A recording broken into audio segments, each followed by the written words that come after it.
قاف والقرآن المجيد بل عجبوا أن جاءهم منذر منهم فقال الكافرون هذا شيء عجيب أإذا متنا وكنا ترابا ذلك رجع بعيد قد علمنا ما تنقص الأرض منهم وعندنا كتاب حفيظ.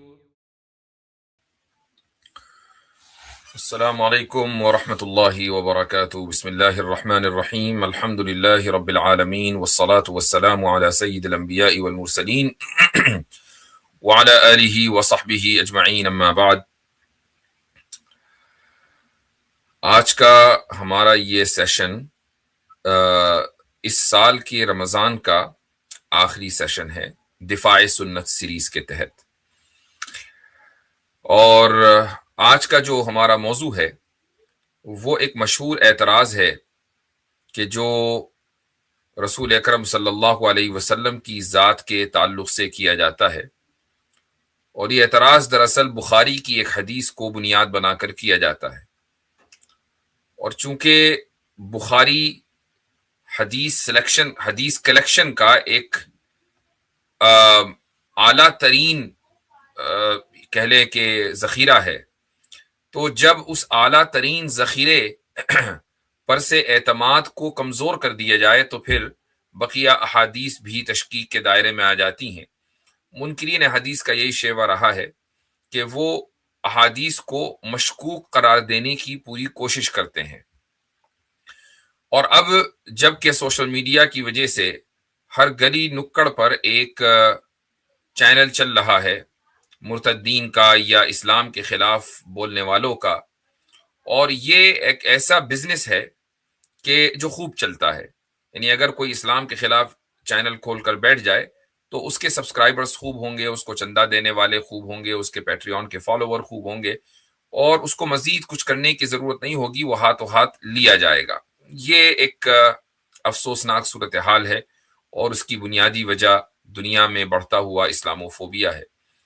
تو یہ ایسا ہی ہے کہ اگر کسی زمانے میں مثلا اسلام نہیں کرسچنز کے خلاف کوئی فوبیا ہو تو جو بھی کرسچن کے خلاف بولے گا تو اس کو اسی طریقے سے پذیرائی اس کی ملے گی. یہ ایک میں نے مثال دی ہے. تو آج کے دور میں بلکہ ایک عرصے سے، طویل عرصے سے اسلام نشانے پر ہے، اہل حق نشانے پر ہیں، تو جو نشانے پر ہوگا اس کے خلاف جو نیریٹو تیار کیا جائے گا وہ چلے گا، تبھی تو نشانے پر ہے.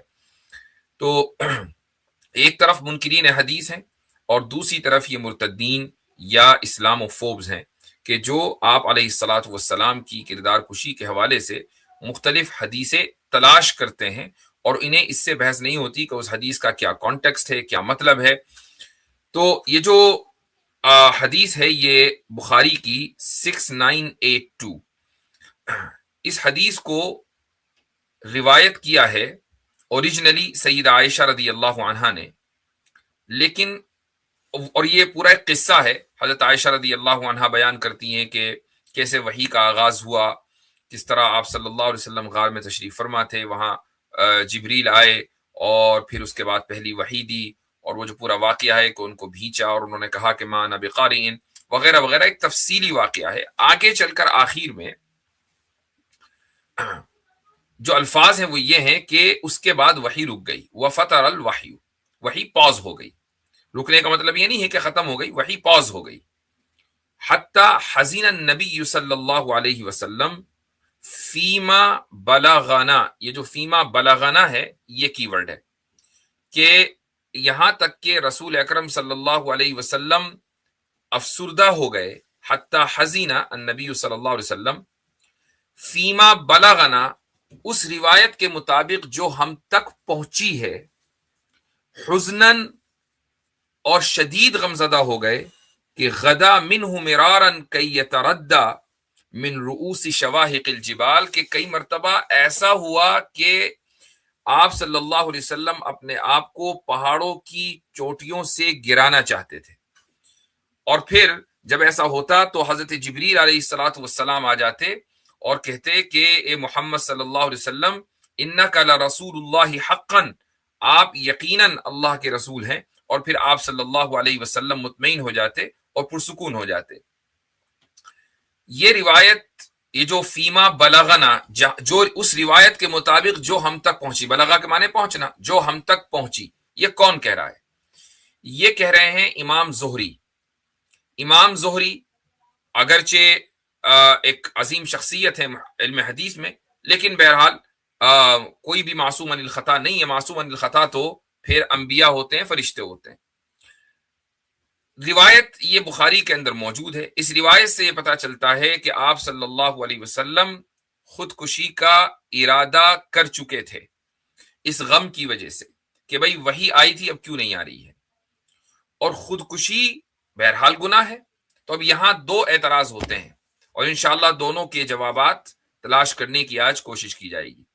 پہلا اعتراض تو یہ ہوتا ہے کہ گناہ کا ہلکا پھلکا ارادہ آنا یہ تو انسان کے بس کے باہر ہے، لیکن اگر ایک آدمی اتنا عزم مصمم کر لے گناہ کے اوپر تو کہ بس اب وہ کرنے ہی والا ہے، تو ایسے گناہ کے عزم پر اور سخت ارادے پر، مضبوط ارادے پر بھی گناہ ملتا ہے۔ یہ مضبوط ارادہ کرنا، گناہ کا ارادہ کرنا، اگرچہ گناہ نہ کیا، یہ بھی ایک گناہ ہے، اگرچہ کبیرہ گناہ نہیں ہے، صغیرہ گناہ ہے، یعنی یہ مائنر سن ہے، میجر سن نہیں ہے، بڑا گناہ نہیں ہے، چھوٹا گناہ ہے۔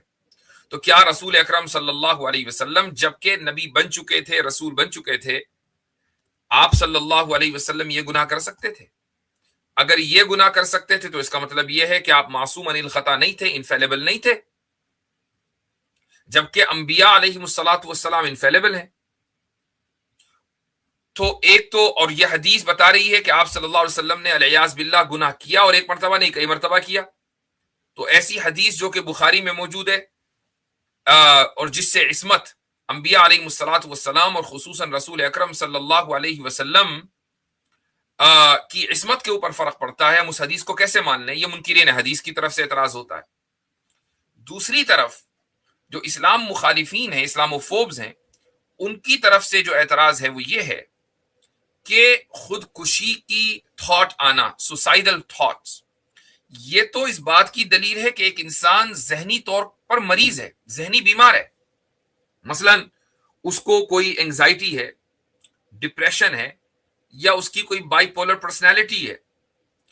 تو اگر ایسا ہے تو پھر ہم یہ کیسے مانیں کہ جس وحی کو وحی کہا جا رہا ہے وہ واقعی وحی ہے؟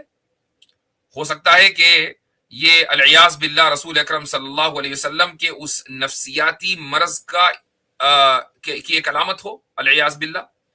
یہ دو اعتراضات کیے جاتے ہیں، تو ایک اعتراض منکرین حدیث کی طرف سے ہے اور دوسرا اعتراض اسلاموفوبس کی طرف سے ہے، چونکہ سوسائیڈل تھاٹس آنا یہ سمٹم، یہ سائن ہے اس بات کی کہ ایک آدمی یا تو بائی پولر پرسنالٹی ہے، یا ڈپریشن ہے، یا اس کو انگزائٹی ہے۔ بائی پولر کا مطلب یہ ہوتا ہے کہ کبھی اس کا موڈ ایسا، یعنی اس کی گویا کہ دو طرح کی شخصیات ہیں۔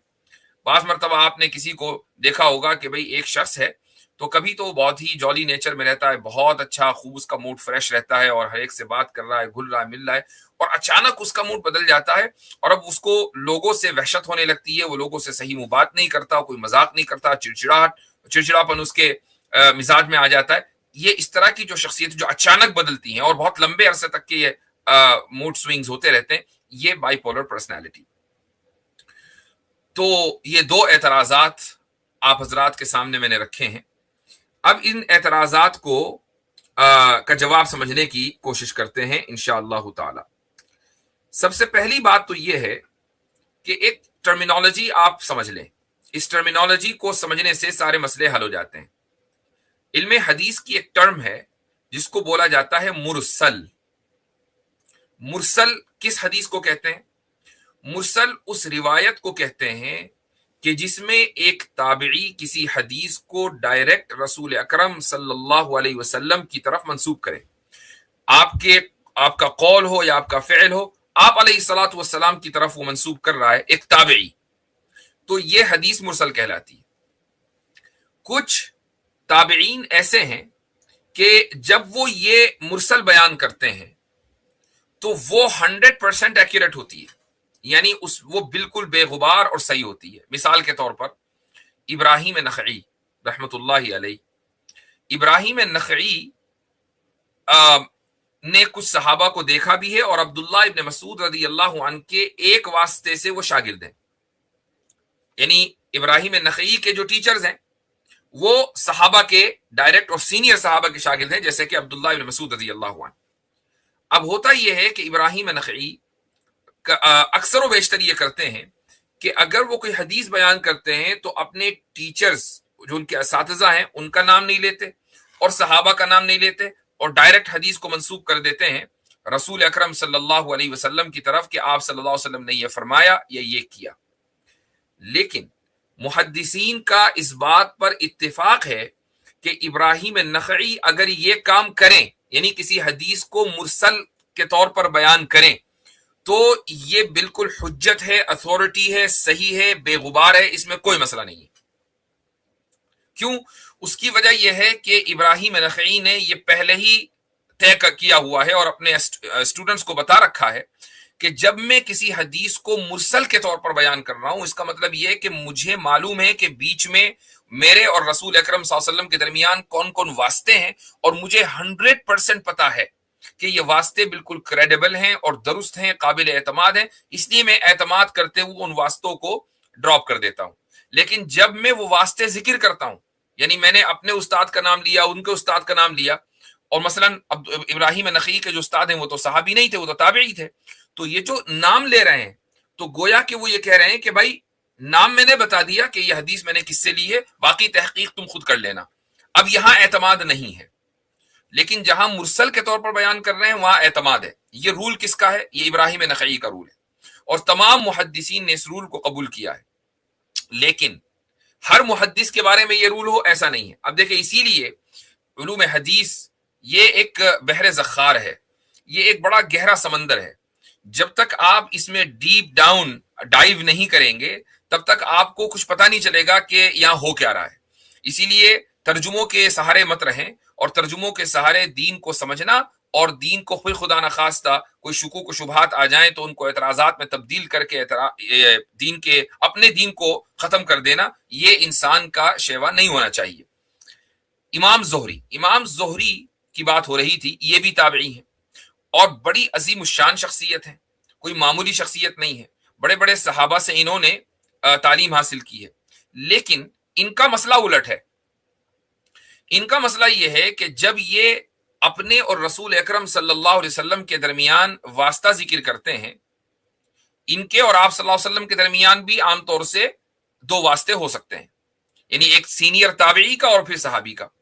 تو جب یہ واسطہ ذکر کرتے ہیں، اس کا مطلب یہ ہے کہ ان کو 100% اعتماد ہے کہ جو واسطے میں ذکر کر رہا ہوں یہ بالکل کریڈیبل ہیں، کوئی مسئلہ نہیں ہے اور حدیث بالکل ٹھیک ہے. لیکن جب یہ واسطے ذکر نہیں کرتے ہیں اور حدیث کو ڈائریکٹ منسوب کر دیتے ہیں رسول اکرم صلی اللہ علیہ وسلم کی طرف، یہاں مسئلہ ہوتا ہے. اس کا مطلب یہ ہے کہ ان کو یا تو پتہ نہیں کہ واسطے کون ہیں، یا پتہ تو ہے کہ واسطے کون ہیں لیکن ان کے بارے میں تحقیق نہیں ہے. تو یہ وہ جھوٹ نہیں بول رہے ہیں، ہر ایک نے اپنا ایک نظام بنایا ہوا ہے، اسٹینڈرڈ بنایا ہوا ہے. ابراہیم نخعی نے کہا جب میں ذکر نہ کروں واسطے، اس کا مطلب میرے اوپر اعتماد کرنا، واسطے بالکل ٹھیک ہے. زہری کہہ رہے ہیں کہ جب میں ذکر نہ کروں واسطے، اس کا مطلب یہ ہے کہ اب آپ اعتماد نہیں کرنا چونکہ مجھے خود نہیں پتا، جب میں ذکر کروں گا تو اعتماد کرنا ہے. تو ہر ایک نے اپنا الگ رول اور اپنا الگ حساب کتاب بنایا ہوا ہے. تو امام زہری کے جو روایت کردہ مرسل حدیثیں ہیں ان کے بارے میں محدثین کا کہنا یہ ہے کہ ان کی کوئی حیثیت نہیں ہے، یہ قابل اعتماد نہیں ہے. یحییٰ ابن سعید القطان ایک بڑا نام ہے علم حدیث میں، خصوصاً علم الجرح و تعدیل میں. علم حدیث کی 70-75 برانچیں ہیں، اس میں ایک برانچ علم الجرح و تعدیل ہے. جرح کے معنی آتے ہیں کرٹیسزم، اور تعدیل کے معنی آتے ہیں آتھینٹیکیشن.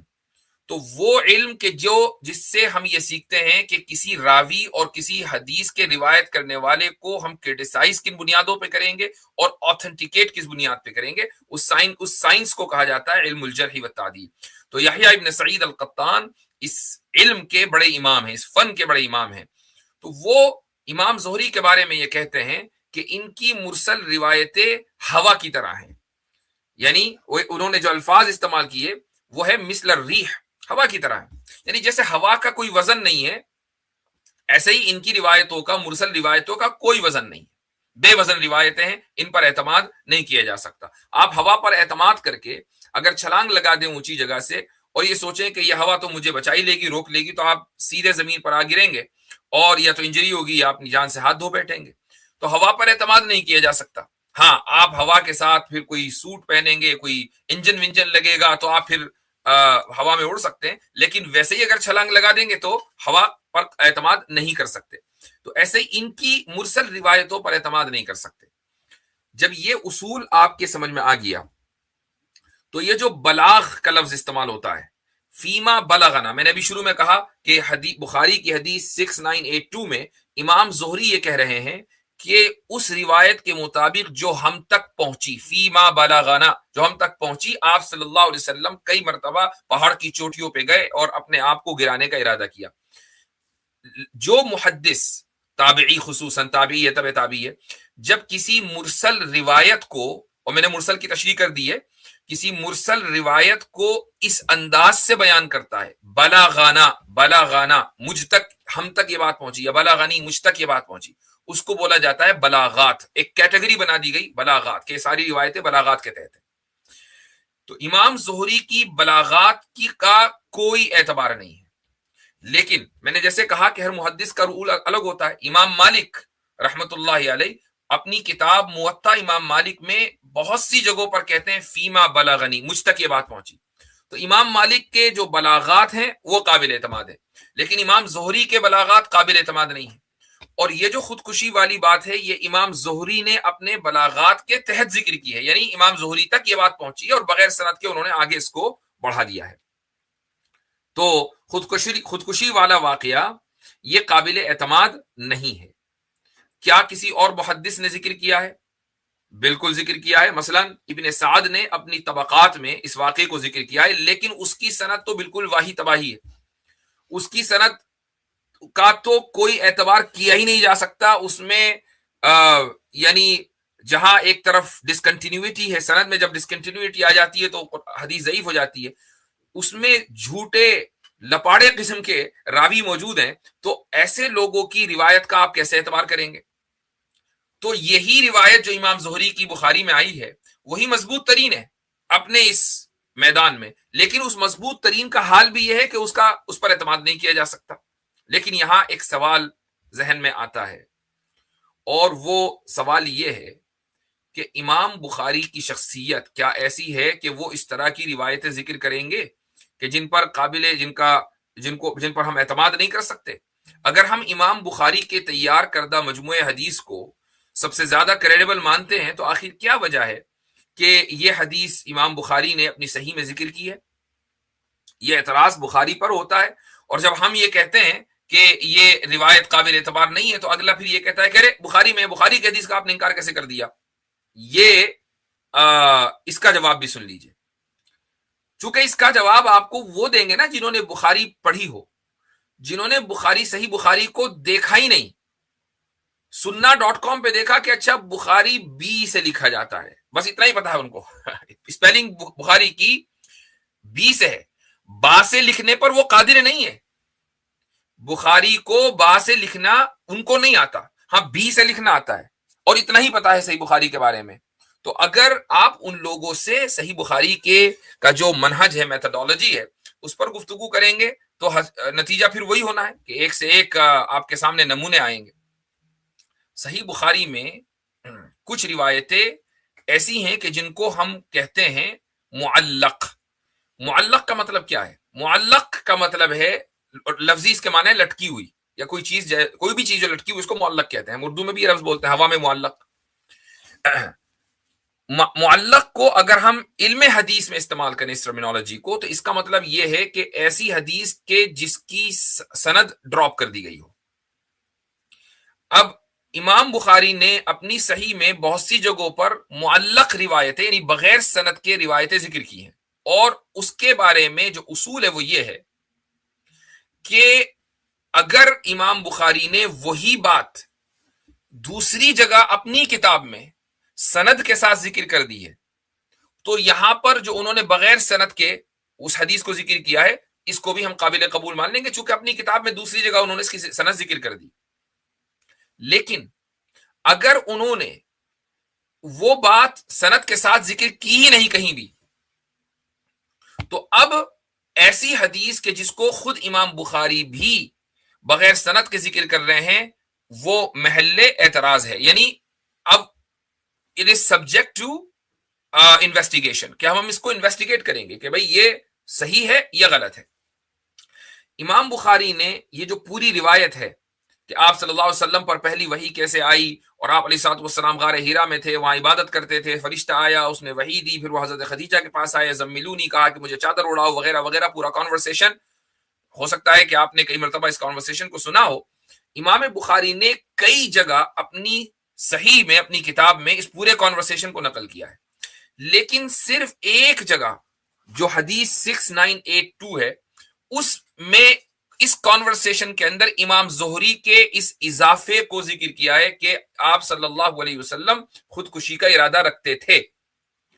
یہ اضافہ دوسری جگہوں پر نہیں ہے.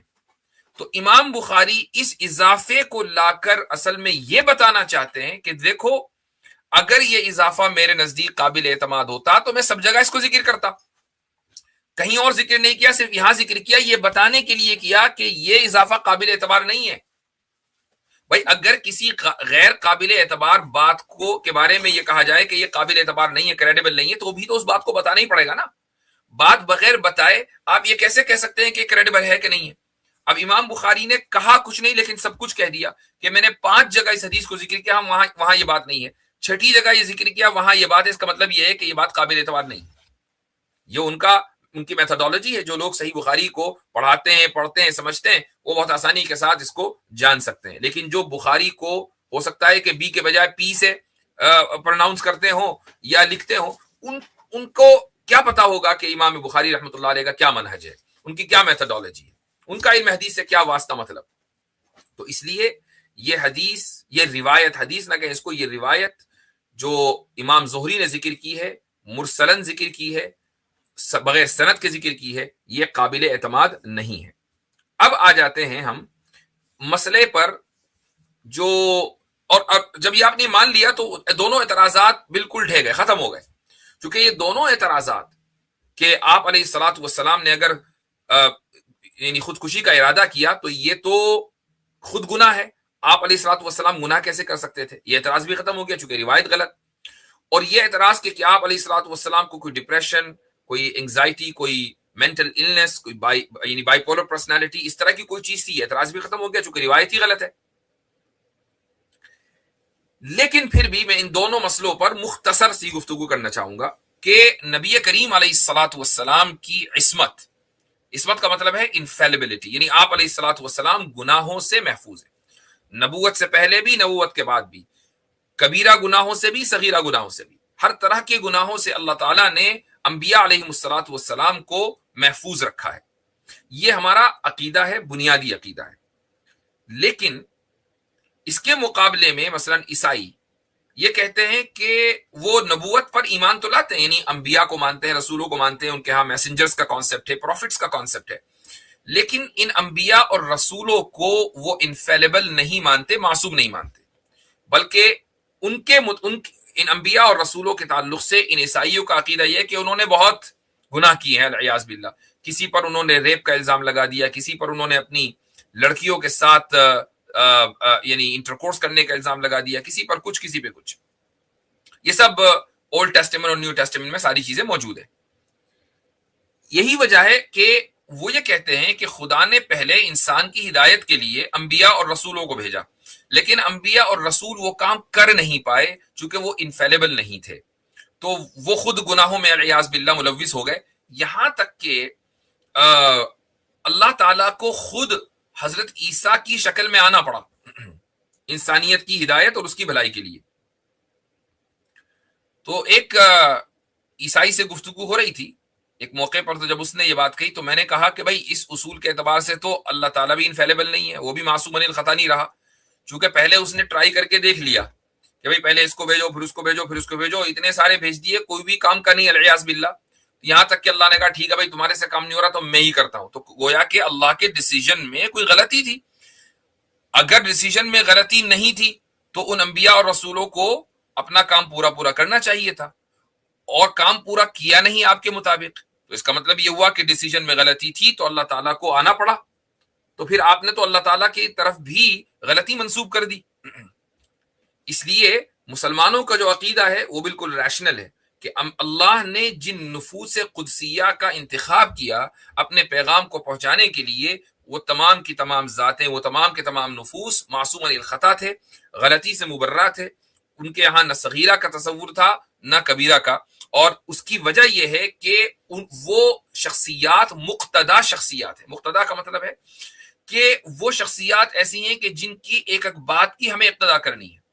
اگر مان لیجئے ان میں غلطی کا امکان ہو تو ہم کیسے ان کی اقتدا کریں گے؟ ہمارے ذہن میں، لوگوں کے ذہن میں یہ بات رہے گی کہ بھائی ہو سکتا ہے کہ یہ بات صحیح ہو سکتا ہے یہ بات غلط ہو سکتا ہے کہ رسول اکرم صلی اللہ علیہ وسلم نے جو بات کہی ہے اس میں وہ صحیح ہو، اور یہ جو بات اور ہو سکتا ہے کہ غلط ہو، الیاذ باللہ۔ اگر صحیح اور غلط کا امکان، گناہ اور ثواب کا امکان، سچے اور جھوٹے ہونے کا امکان انبیاء کے تعلق سے بھی رہا تو پھر ہم کیسے آنکھ بند کر کے ان کی اقتدا کریں گے؟ اور اگر ہم اقتدا نہیں کریں گے تو ہدایت کیسے ملے گی؟ پھر واپس کرسچن والی بات ہو گئی کہ بھائی لوگ اقتدا نہیں کر پائے چونکہ انبیاء تو الیاذ باللہ گناہ کر رہے تھے تو اللہ کو خود ہی آنا پڑا، تو پھر ہمارے اور کرسچن میں کیا فرق رہ جائے گا؟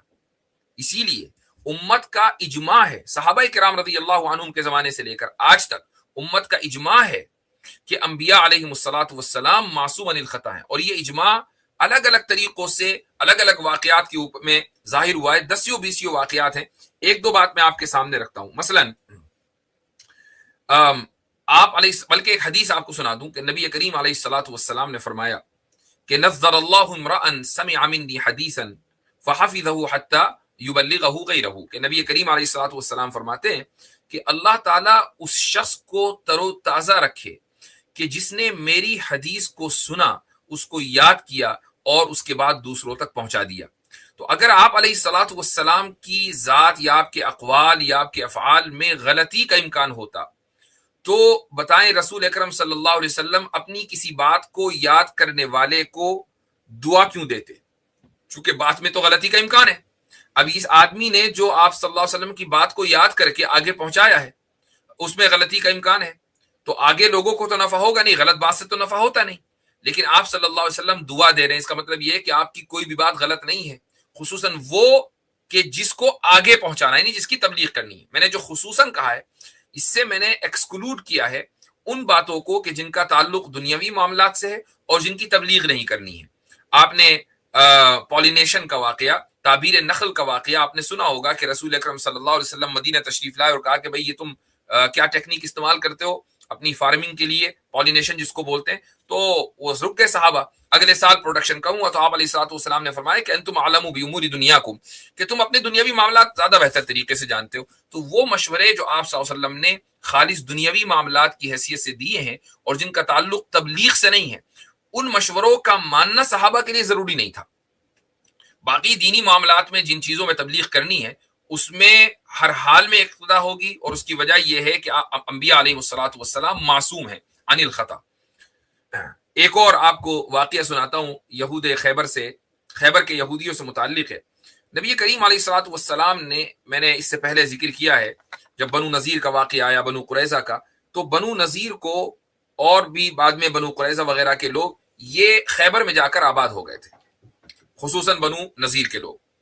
اور آپ صلی اللہ علیہ وسلم نے جب خیبر فتح کیا، چونکہ وہاں سے بھی ان کی حرکتیں چل رہی تھی، جب خیبر فتح کیا تو ان کو ٹیمپریری وہیں رکھا، کہا کہ فی الحال یہیں رہو، زمینیں جو تمہارے قبضے میں رہیں گی، تمہاری تحویل میں رہیں گی، لیکن تم مالک نہیں ہوگے، مالک ہوں گے مسلمان۔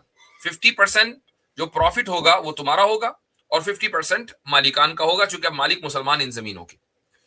اس موقع پر آپ صلی اللہ علیہ وسلم نے ایک یہودی لیڈر کو، اس وقت کے شیطان یاہو کو، جس کا نام ابن ابی الحقیق ہے، اس وقت یہ کہا کہ کیف بک اذا اخرجت من خیبر، تیرا اس وقت کیا حال ہوگا جب تجھے خیبر سے نکالا جائے گا۔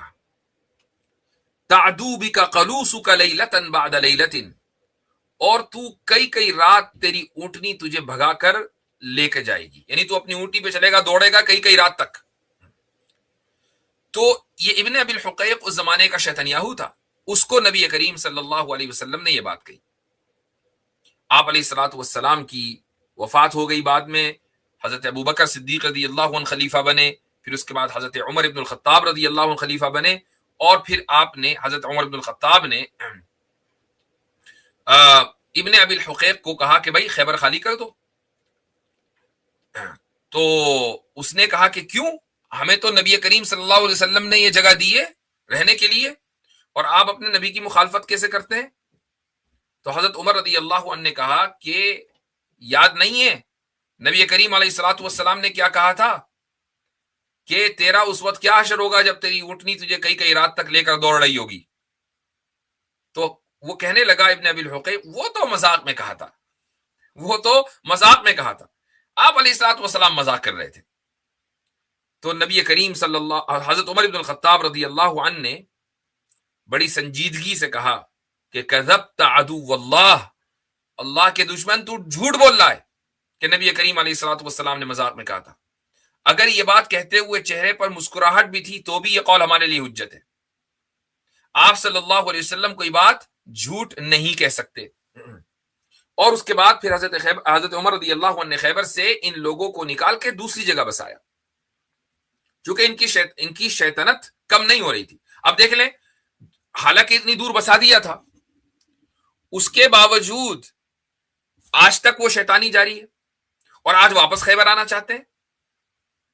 تو جبکہ ان کا زمین سے کوئی لینا دینا ہے نہیں، اس زمین سے کوئی ان کے پاس کوئی پٹا نہیں ہے، کچھ نہیں ہے کہ نہیں 3000 سال پہلے پرومس ہوا تھا۔ بھائی کس نے کیا تھا؟ 1400 سال پہلے تو تمہاری کلی کھل گئی تھی۔ تو خیر، اب یہاں اس واقعے سے ہمیں اندازہ ہوتا ہے کہ صحابہ کرام رضی اللہ عنہم نے نبی کریم صلی اللہ علیہ وسلم کے ایک قول کو کس مضبوطی کے ساتھ پکڑے رکھا ہے، کیونکہ ہر قول کو کے بارے میں ان کا نظریہ یہ تھا کہ یہ قابل اقتداء ہے، ہمیں اس کی اقتداء کرنی ہے۔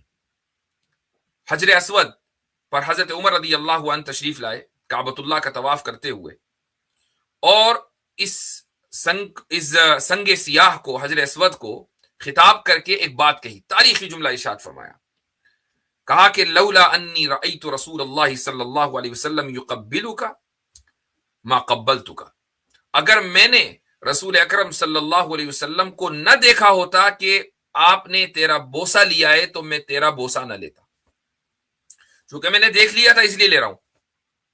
اس کی وجہ تھی کہ صحابہ کرام رضی اللہ عنہ کی ٹریننگ آپ علیہ الصلوۃ والسلام نے ایسی کر دی تھی کہ شرک سے ان کو نفرت ہو گئی تھی۔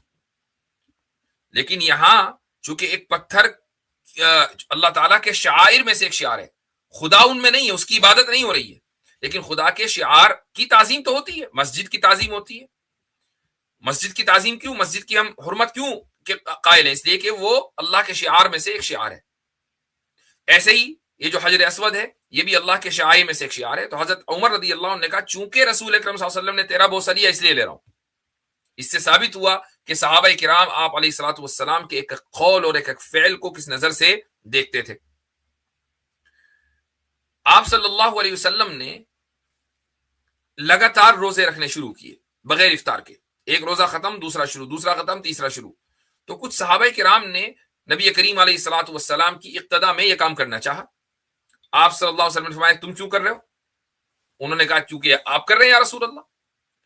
تو آپ صلی اللہ علیہ وسلم نے فرمایا بھائی مجھے تو میرا رب کھلاتا پلاتا ہے، یعنی میرے اندر روحانی غذا ہے، تم میرے لیول تک نہیں پہنچ سکتے تو تم نارمل روزہ رکھو، اور عام دنوں میں ایک دن چھوڑ کر، جس کو صوم داؤدی کہا جاتا ہے، ایک دن روزہ پھر اگلے دن چھوڑا پھر اس کے بعد روزہ، یہ آپ صلی اللہ علیہ وسلم نے تلقین کی۔ اس سے ثابت ہوا کہ صحابہ اس انتظار میں رہتے تھے کہ آپ علیہ السلام کوئی کام کریں تو ہم بھی وہی کام کریں۔ ایک اور واقعہ آپ کو سنا دوں، نماز پڑھا رہے ہیں آپ صلی اللہ علیہ وسلم، اور اس زمانے میں مسجد میں کارپیٹ تو تھا نہیں، اور یہ جو فلور تھا مسجد کا وہ بھی اس پر کوئی پتھر نہیں تھا، کوئی فرش نہیں تھا، کوئی ماربل نہیں، یعنی مٹی کا فلور ہے، اور اسی وجہ سے بارش ہوتی تھی تو کیچ ہو جاتی تھی مسجد میں۔ تو لوگ جو مسجد میں آتے تھے، اچھا باہر بھی ویسے ہی اندر بھی ایسے ہی، یعنی باہر جو سڑک ہے وہ سڑک بھی مٹی کی ہے، کوئی کانکریٹ کا روڈ نہیں ہے، ہر جگہ وہی جوتے ہیں۔ تو جوتے پہن کر ہی لوگ مسجدوں میں آتے تھے، اور ابتدا میں جوتے پہن کر ہی نماز ہوتی تھی۔ ابتدا میں ایک موقع پر نبی کریم صلی اللہ علیہ وسلم نے نماز کے دوران جوتے اتار دیے. صحابہ نے دیکھا کہ نماز کے دوران جوتے اتارے، سب نے اپنے جوتے اتار دیے. تو آپ صلی اللہ علیہ وسلم نے نماز سے فارغ ہو کر پوچھا کہ بھائی تم نے کیوں جوتے اتارے؟ تو انہوں نے کہا کہ یا رسول اللہ چونکہ آپ نے جوتے اتارے. تو آپ صلی اللہ علیہ وسلم نے فرمایا کہ بھائی مجھے تو جبریل نے بتایا کہ میرے جوتے پر کوئی گندگی لگی ہوئی ہے اس لیے میں نے اتار دیے فوراً. تو یہ ضروری تو نہیں ہے کہ تمہارے جوتے بھی ایسے ہی ہوں. تو دیکھیں ایک ایک چھوٹی چھوٹی بات کو کہ جو اقتدا کرتے تھے نبی کریم صلی اللہ علیہ وسلم کی، اس سے یہ پتا چلتا ہے کہ ان سب کا اس بات پر اجماع تھا کہ آپ علیہ الصلوۃ والسلام کبھی بھی غلط نہیں کر سکتے. اسی لیے اقتدا کرنی ہے، آنکھ بند کر کے اقتدا کرنی ہے. اسی کو بولتے ہیں عصمت انبیاء، یعنی انفیلیبلٹی آف دی پروفٹس. جب یہ اجماع ہو گیا اور یہ اجماع آج تک چلا آ رہا ہے مسلمانوں کا، تو اس سے یہ ثابت ہوا کہ نبی کریم صلی اللہ علیہ وسلم نے کوئی گناہ نہیں کیا. اب اگر ہم تھوڑی دیر کے لیے یہ مان لیں کہ بھئی امام زہری نے جو روایت نقل کی ہے کہ آپ صلی اللہ علیہ وسلم اپنے آپ کو پہاڑ سے گرا رہے تھے اور خودکشی کرنا گناہ ہے، خودکشی کرنا تو گناہ ہے، خودکشی کا ارادہ کرنا بھی گناہ ہے، تو آپ صلی اللہ علیہ وسلم نے یہ ارادہ کیوں کیا؟ میں تھوڑی دیر کے لیے امام زہری کی اس روایت کو صحیح مان لیتا ہوں.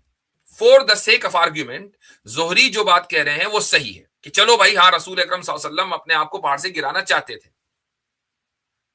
لیکن ایک حدیث میں آپ کو سنا دیتا ہوں، یہ حدیث صحیح مسلم میں ہے. نبی کریم صلی اللہ علیہ وسلم فرماتے ہیں کہ جب میرا بندہ کسی گناہ کا ارادہ کرے، فرشتوں کو حکم دیا فلا تکتبوها علیہ، تو اس گناہ کو اس وقت تک نہ لکھو جب تک کہ وہ گناہ کر نہ لے. تو اس کا مطلب یہ ہوا کہ ارادہ گناہ پر کوئی گناہ نہیں ہے. ہاں اگر ارادہ عزم بن جائے، عزم کا مطلب ہے فل ڈٹرمینیشن.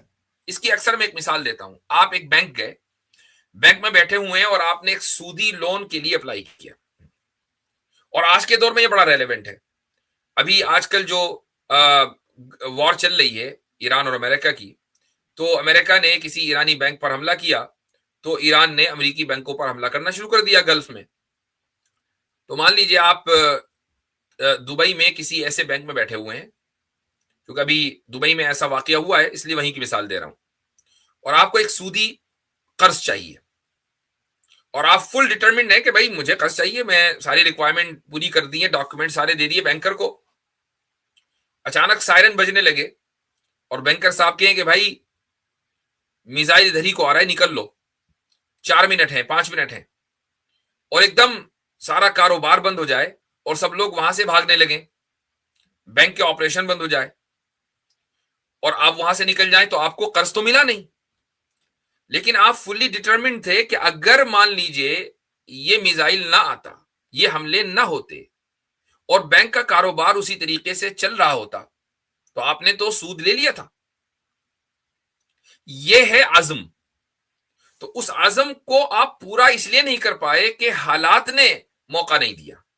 اگر حالات سازگار ہوتے تو آپ اس کام کو پورا کرتے، تو اس عزم پر گناہ ملے گا. لیکن اگر مان لیجئے آپ اسی سچویشن کو لیں کہ ایک بینک میں بیٹھے ہوئے ہیں اور آلموسٹ آپ نے یہ طے کر لیا کہ مجھے سود چاہیے، سودی قرض چاہیے، اور اچانک آپ کے پاس کوئی فون آئے، آپ نے اپنا سوشل میڈیا کھولا، کوئی فون دیکھا، اس میں ایک سٹیٹس آ جائے جس میں سود کے تعلق سے کوئی آیت لکھی ہوئی ہو، کوئی حدیث لکھی ہوئی ہو، اور آپ یہ سوچیں کہ یار یہ جو کام میں کر رہا ہوں یہ تو غلط کر رہا ہوں. سود لینا تو اسلام کے خلاف ہے، سود لینا اور دینا یہ تو اللہ تعالیٰ نے، نبی کریم صلی اللہ علیہ وسلم نے اس پر لعنت بھیجی ایسے لوگوں پر، تو مجھے یہ کام نہیں کرنا چاہیے. اور گو کہ آپ نے پوری ریکوائرمنٹ پوری کر لی تھی، سارے ڈاکومنٹس پورے کر لیے تھے، لیکن آپ بینکر کو کہتے ہیں بھائی بس میں یہ کام نہیں کر رہا ہوں چونکہ میرا ارادہ بدل گیا ہے، اور آپ کے دل میں یہ ہے کہ خدا کے خوف کی وجہ سے آپ کو یہ کام نہیں کرنا ہے. نبی کریم صلی اللہ علیہ وسلم فرماتے ہیں کہ اللہ تعالیٰ فرشتوں سے یہ کہتے ہیں کہ اس کا گناہ نہیں لکھنا ہے بلکہ اس کا ثواب لکھنا ہے. کیوں؟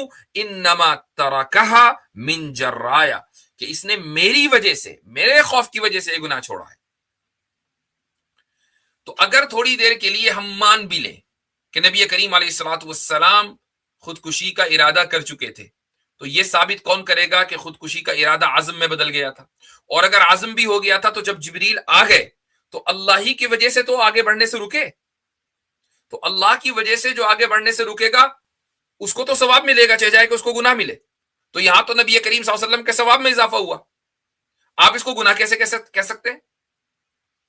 ہاں الیاذ باللہ یہ ہوتا کہ بھائی کوئی پہاڑی نہیں مل رہا ہے کہ کہاں سے کودے، اس کا مطلب یہ کہ اب حالات کی وجہ سے اس گناہ پر عمل نہیں کر پا رہے، خوف خدا کی وجہ سے نہیں. یہاں خوف خدا ہے، یہاں خدا کی طرف سے جبریل گئے کہ نہیں آپ اللہ کے رسول ہیں، ٹھیک ہے، اور نبی کریم صلی اللہ علیہ وسلم اس کام سے رک گئے، تو اس میں گناہ کہاں ہوا؟ اس میں تو ثواب ہوا.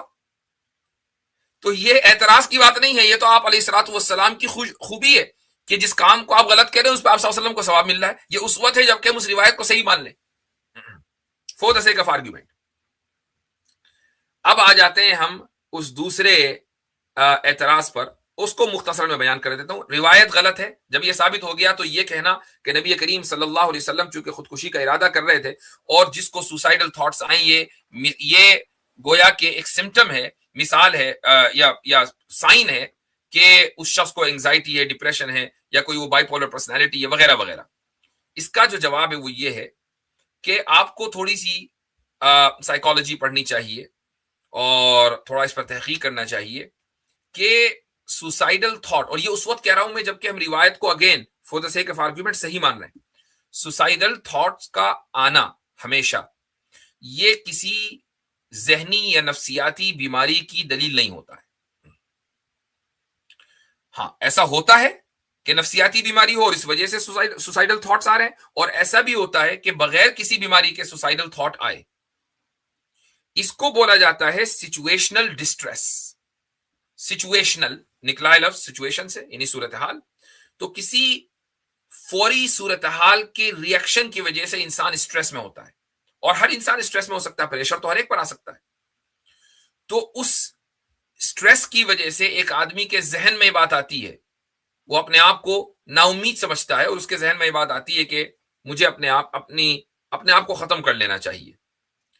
یہ صورتحال جیسے ہی ختم ہوتی ہے وہ انسان اس سچویشنل ڈسٹریس سے نکلتا ہے اور اس کو پھر سوسائڈل تھاٹس نہیں آتے. اس سے یہ ثابت ہوا کہ یہ سوسائڈل تھاٹس بیماری کی وجہ سے نہیں ہے، یہ ایک عارضی ری ایکشن ہوتا ہے کسی بھی پریشر کا، کسی بھی اسٹریس کا.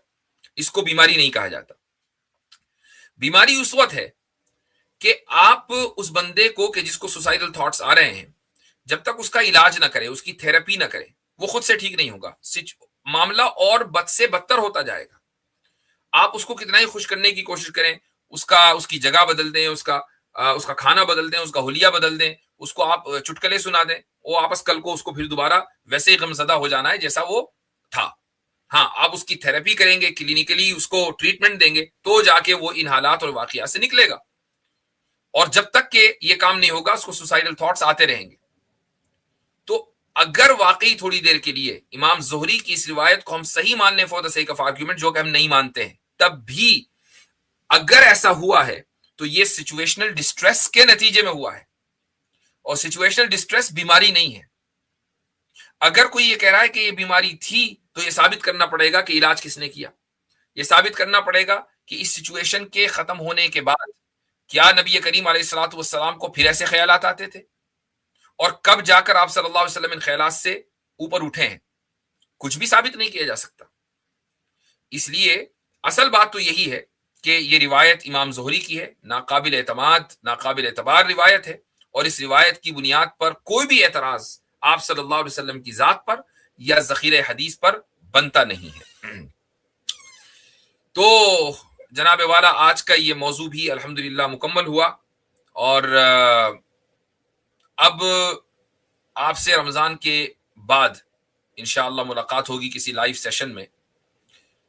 یہ شاید 21 یا 22 ایپیسوڈز ہوئے ہیں الحمدللہ، اور ہر ایپیسوڈ شاید 40-45 منٹ کا تو ہے، 40 سے 50 منٹ کے درمیان. آپ میں سے بہت سے حضرات نے پابندی سے اس سیریز کو سنا ہے، اور میں نے کچھ کامنٹس دیکھے کہ یہ ریگولرلی کامنٹ کرنے والے تھے، یعنی مجھے خود ان کے نام پتہ چل گئے کہ بھائی یہ لوگ جو ہیں ماشاءاللہ، جب میں ان کا نام دیکھتا ہوں کہ ہاں بھائی یہ لوگ تقریباً ہر پروگرام میں ہیں. اس سے یہ اندازہ ہوتا ہے کہ ایسے لوگوں کی ابھی کمی نہیں ہے کہ جو جہاں سے بھی علم ملے وہاں سے وہ علم حاصل کرنا چاہتے ہیں، اور رمضان کی ان ساعتوں کو آپ نے خصوصاً رمضان میں تراویح وغیرہ سے فارغ ہونے کے بعد جہاں جہاں اس وقت رات کا وقت ہے، ان ساعتوں کو آپ نے بیکار نہیں جانے دیا اور کچھ سیکھنے سکھانے میں لگایا ہے، تو اس کی بڑی خوشی ہے۔ اللہ سبحانہ و تعالی سے دعا ہے کہ آپ کے اور ہمارے ہم سب کے علم میں اضافہ کرے، اور جو کچھ ہم نے سیکھا ہے اس پر عمل کرنے کی توفیق عطا فرمائے، اور شکوک و شبہات سے ہم لوگوں کو دور رکھے، اور دوسروں کے لیے ہمیں ذریعہ نجات اور ذریعہ ہدایت بنائے۔ ایک دعا جو ہمیشہ کرنی چاہیے وہ یہ کہ اللہ تعالی ہمیں دین کی خدمت کے لیے قبول کر لے، چونکہ دین کی خدمت کے لیے جو انسان جس کو قبول کر لیا جاتا ہے پھر وہ اللہ تعالیٰ کے حصار میں آ جاتا ہے۔ بھائی جب آپ اللہ کا کام کریں گے تو پھر اللہ کے حصار میں رہیں گے، شیطان کا کام ہوگا تو شیطان کے حصار میں، اللہ کا کام ہوگا تو اللہ کے حصار میں۔ تو جب آپ دین کی خدمت، اچھا دینے والا تو اللہ ہی ہے، رزق کا ذمہ تو اللہ نے لیا ہے، شیطان کے ذمے تو گیہوں کا ایک دانہ نہیں ہے۔ تو جب الٹیمیٹلی دینا اللہ ہی کو ہے اور آپ اللہ ہی کے حصار میں ہیں، تو پھر اللہ تعالیٰ جس طریقے سے نوازتا ہے اور دیتا ہے اس کا اندازہ وہی کرتا ہے کہ جس کو نوازا اور دیا جاتا ہے۔ تو اس لیے نہ صرف یہ کہ اس کی دعا کریں بلکہ اس کی کوشش بھی کریں کہ دین کی خدمت کے لیے اللہ تعالیٰ ہم سب کو قبول کر لے۔ تو دفاع سنت سیریز کا آج یہاں اختتام ہوتا ہے، اور انشاءاللہ اگلے رمضان میں پھر کوئی نئی سیریز کا آغاز کریں گے، لیکن اس رمضان سے اور اگلے رمضان کے درمیان جو ہماری لائیو اسٹریم کا سلسلہ ہے وہ وقتاً فوقتاً انشاءاللہ چلتا رہے گا۔ کچھ نہ کچھ انٹرپشن ہوتا ہی ہے تو اس کے لیے معذرت، لیکن اب یہ جو ہمارے ایپیسوڈز ہوئے ہیں، ہمارے ایک عزیز دوست ہیں وہ ان ایپیسوڈز کو انشاءاللہ تحریری شکل میں مرتب کر رہے ہیں، حوالوں کے ساتھ، تخریج حدیث کے ساتھ، اور کچھ باتیں جب آدمی گفتگو کرتا ہے تو گفتگو کی رو میں کوئی لفظ ادھر سے ادھر ہو گیا، تو ان تمام چیزوں کی نوک پلک درست کر کے انشاءاللہ اس مجموعے کو جمع کر دیا جائے گا۔ مجھے امید ہے کہ انشاءاللہ اس سیریز کی طرح وہ مجموعہ بھی امت کے لیے نفع بخش ہوگا۔ رہی بات تحافظ الملاحدہ کتاب کی، تو انڈیا میں نے جیسے عرض کیا تھا کہ 9 اپریل کو انشاءاللہ یہ کتاب 10 اپریل کو مارکیٹ میں آ جائے گی، 9 اپریل کو اس کا رسم اجرا ہے، تقریب اجرا ہے۔ پاکستان میں کوشش کی جا رہی ہے کہ بہت اچھے اور اعلیٰ پیمانے پر اس کتاب کی اشاعت کی جائے۔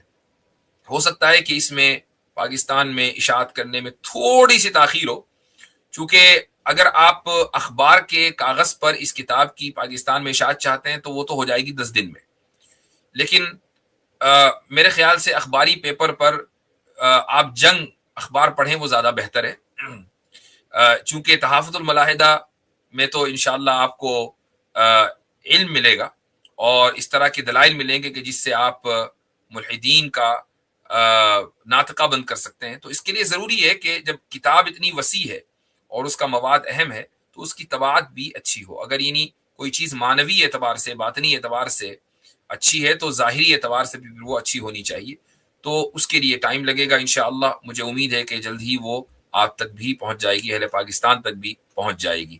تو چلیں، جزاکم اللہ خیرن، رمضان کی ان ساعتوں میں مجھے دعا میں یاد رکھیے گا۔ السلام علیکم ورحمۃ اللہ وبرکاتہ۔